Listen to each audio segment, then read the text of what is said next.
Assalamualaikum warahmatullahi wabarakatuh. Perkenalkan, nama saya Rahmi Malia Patrusi dari kelas 1243. Di sini saya akan menjelaskan materi tentang renang. Olahraga renang diperkenalkan pertama kali oleh Matthew Webb pada 1875. Matthew juga menjadi orang pertama yang berhasil berenang melintasi Teluk Inggris selama 21 jam. Nah, setelah itu olahraga renang diperkembang sangat pesat dan dimasukkan ke dalam perlombaan di Olimpiade pada 1896. Dan pada saat itu sebagian besar orang berenang dengan gaya dada atau backstroke, dan kemudian Desmond Cavill mengenakan gaya bebas pada 1802 saat mengikuti sebuah kompetisi. Kemudian pada tahun 1908 Federasi Renang Internasional terbentuk. Federasi tersebut bernama Federation International de Nations atau FINA yang berada di Lausanne, Swiss. Kemudian setelah adanya gaya dada dan bebas, gaya kupu-kupu muncul dan dikembangkan pada 1930-an. Awalnya gaya kupu-kupu hanya dianggap sebagai variasi gaya dan menjadi sebuah gaya tersendiri pada 1952. Sejarah renang di Indonesia di Hindia pada masa Hindia Belanda, Perserikatan Berenang Bandung atau Bandung Swanbond didirikan pada 1917.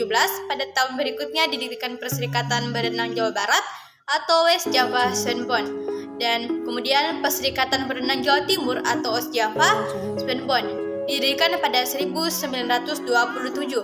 Nah, sejak itu pula perlombaan renang di antar daerah mulai sering diadakan. Rekor dalam kejuaraan tersebut juga dicatatkan sebagai rekor di Belanda. Dan pada tahun 1936, perenang Hindia Belanda bernama Petsam mencatat rekor 59,9 detik untuk nomor 10-100 meter gaya bebas di kolam renang Cihampelas, Bandung. Nah, Petsam dikirim sebagai wakil Belanda di Olimpiade Berlin 1936.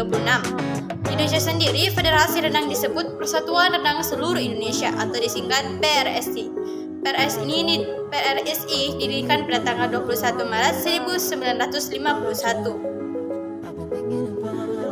Berikut lomba-lomba renang untuk nomor-nomornya. Dasar meluncur dalam berenang. Yang pertama itu dengan melalui dinding atau kaki kanan ditekuk dan ditempelkan pada dinding kolam. Dan yang kedua, kemudian kedua tangan rapat diluskan ke depan. Yang ketiga, kepala diturunkan ke bawah dan usahakan bisa masuk ke dalam air di antara kedua tangan.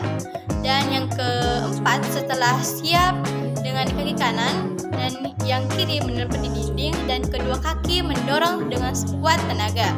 Dan yang kelima, biarkan meluncur dengan sendirinya, badan tetap rileks, kaki dan tangan biarkan diam supaya badan bisa merasakan gerakan meluncur sekaligus mengambang.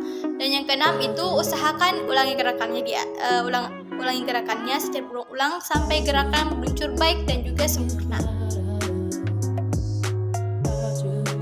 Nah, teknik gerakan untuk mengambil nafas yang pertama yaitu berdindingkan di dalam kolam dangkal dengan membungkukkan tubuh dengan akhir muka menghadap ke depan antara kedua lengan yang diluruskan ke depan. Yang kedua, pernafasan dilakukan dengan memutar kepala ke kiri dan ke kanan sehingga mulut berada di atas permukaan air untuk mengambil udara. Yang ketiga yaitu gerakan dilakukan bersamaan ketika lengan yang searah dengan arah putaran kepala berada di belakang samping tubuh. Yang keempat yaitu latihan pernafasan dikombinasikan dengan gerakan lengan agar dapat mengatur irama pengambilan nafas. Yang kelima yaitu pengambilan udara dilakukan dengan mulut untuk menghindari masuknya air ke hidung dan untuk mempersingkat waktu pengambilan udara karena harus dilakukan dengan cepat. Nah, yang macam-macam gaya renang. Yang pertama yaitu gaya renang bebas.